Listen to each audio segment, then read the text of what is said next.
Avui preparem un xurrasco de vedella Angus del Montseny al forn.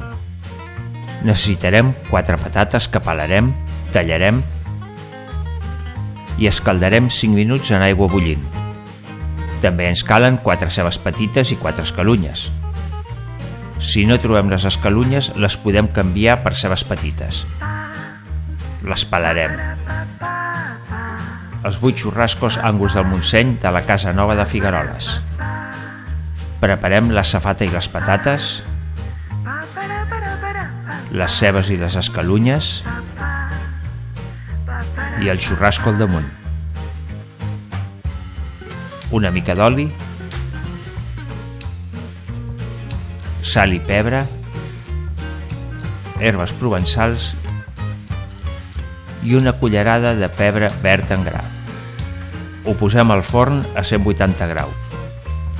Al cap de 15 minuts hi afegim el vermut blanc. Esperem 15 minuts més i tombem la carn. Quan la carn hagi estat 45 minuts al forn ja ho tindrem. Fantàstica! Bon profit!